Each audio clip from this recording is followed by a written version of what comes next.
Let's mic Janata journalist. नमस्कार। Let's mic के जनता journalist में आज हम बात करेंगे राजस्थान में सरकारी आवासीय योजनाओं की हकीकत और उसमें भूमाफियाओं के गहरे दखल की। सरकार आम आदमी को किफ़ायती आवास देने का दावा करती है, लेकिन क्या ये योजनाएं वाकई गरीबों तक पहुंच रही हैं या फिर ये भूमाफियाओं और प्रॉपर्टी के लिए मुनाफे का खेल बन चुकी है? आइए इस मुद्दे की तह तक जाते हैं और जानते हैं कि आखिर क्यों जयपुर विकास प्राधिकरण और राजस्थान आवासन मंडल की योजनाओं में हजारों आवेदन आते हैं, लेकिन असल मकसद अधूरा रह जाता है। दरअसल सरकारें आम जन को आवास उपलब्ध करवाने के लिए आवासन मंडलों और विकास प्राधिकरणों या यूआईटीज के जरिए आवासीय योजनाएं लाती हैं। राजधानी जयपुर में यह काम जयपुर विकास प्राधिकरण करता है। प्रदेश स्तर पर इस काम का जिम्मा राजस्थान आवासन मंडल का है। हालांकि जेडी और आवासन मंडल इसलिए बनाए गए थे कि आम आदमी को उचित दरों पर रहने की सुविधा मिल सके। ये अलग बात है कि पिछले 2 दशकों में इन दोनों के ही मकान सामान्य जमीनी दरों से बहुत अधिक हैं और कम से कम गरीब आदमी के लिए तो नहीं है।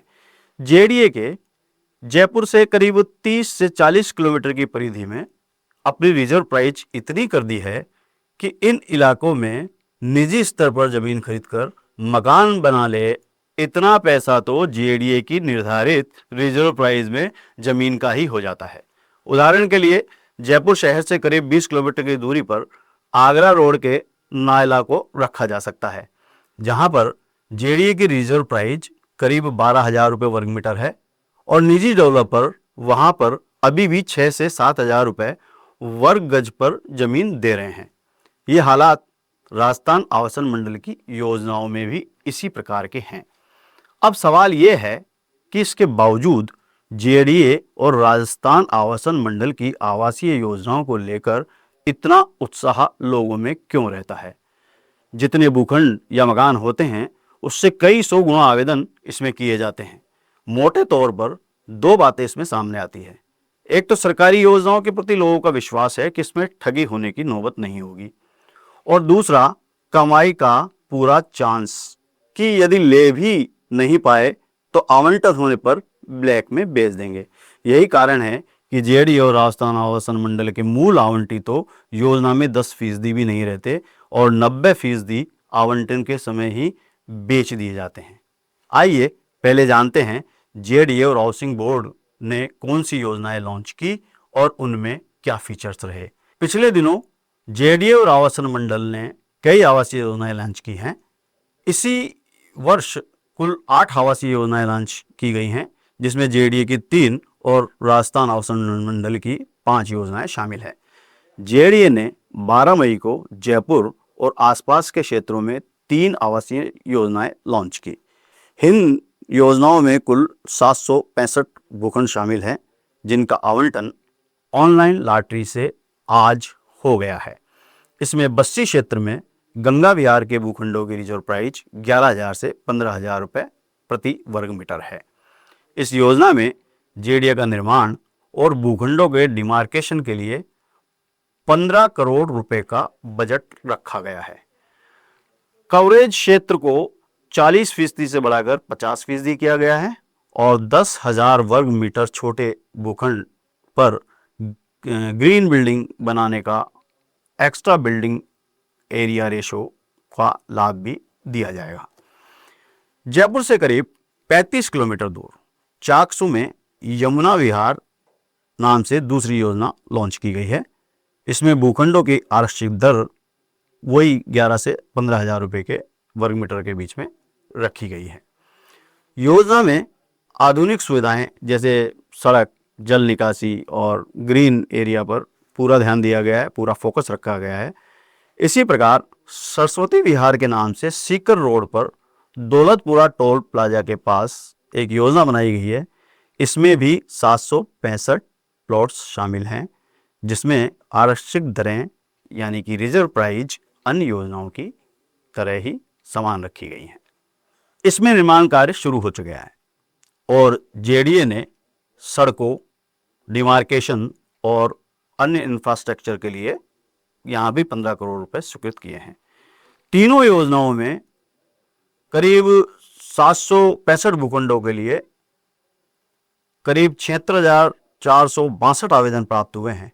सरस्वती विहार दौलतपुरा में लगभग 313 भूखंडों के लिए 36,281 आवेदन आए हैं। ये योजना सबसे आकर्षक थी क्योंकि यह अन्य योजनाओं की तुलना में सस्ती थी और इसमें 5 श्रेणियों में भूखंड उपलब्ध थे। बस्सी की गंगा विहार में करीब 233 भूखंडों के लिए 22,500 आवेदन आए हैं। चाकसू के यमुना विहार में करीब 232 भूखंडों के लिए 17 से 18,000 आवेदन मिले हैं।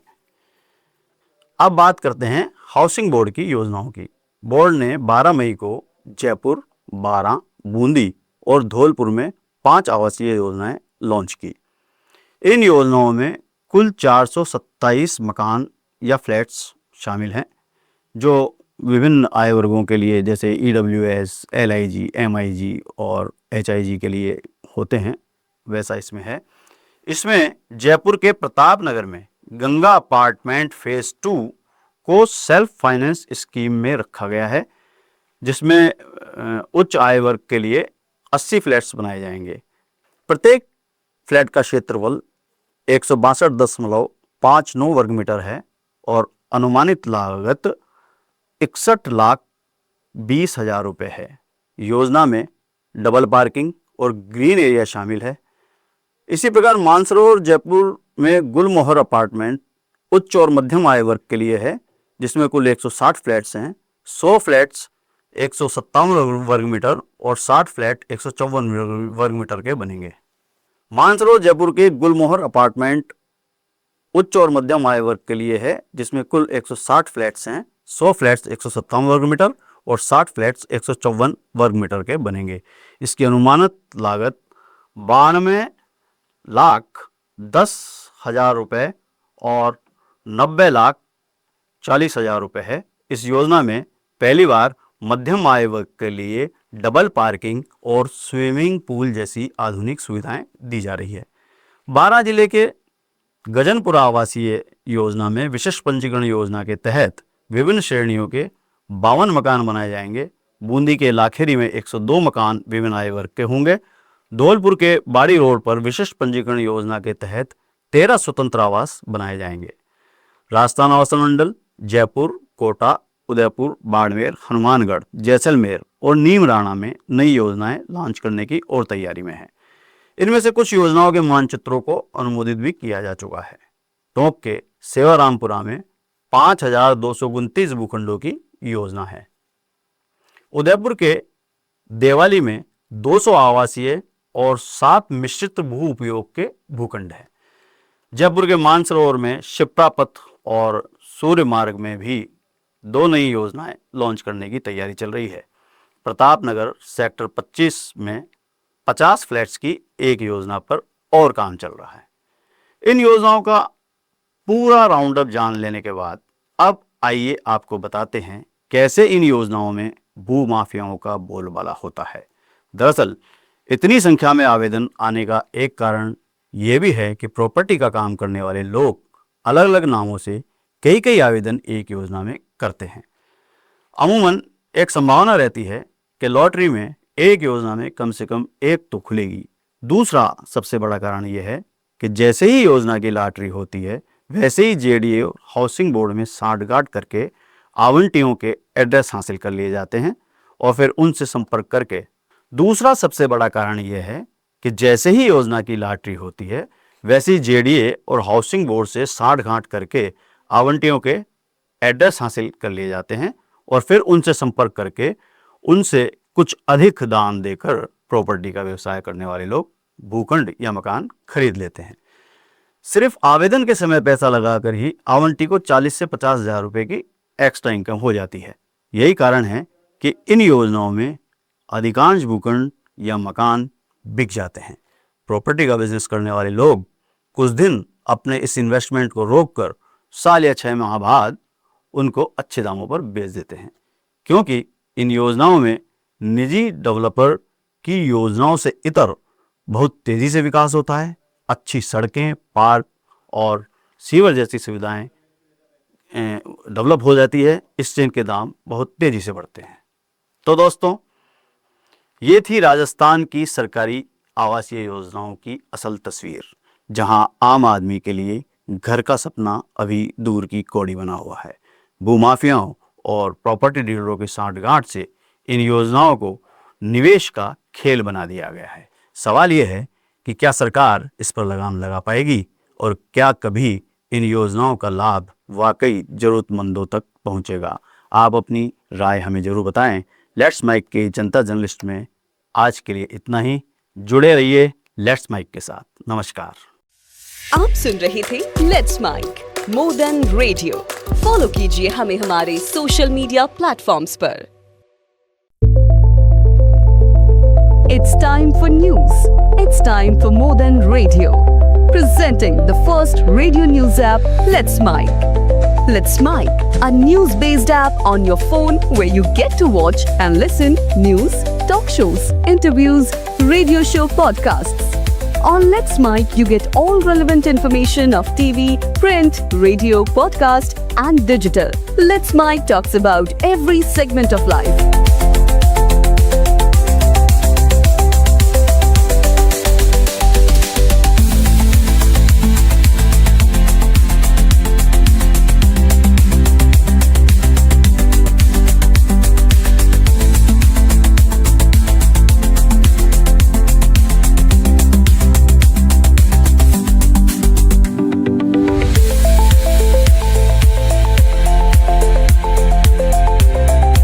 Download the app now from Play Store. Available both on Android and iOS mobile phones. Follow us on YouTube, Instagram, Twitter, LinkedIn, Facebook, Telegram, WhatsApp, Snapchat. Let's talk, let's connect, and let's mic.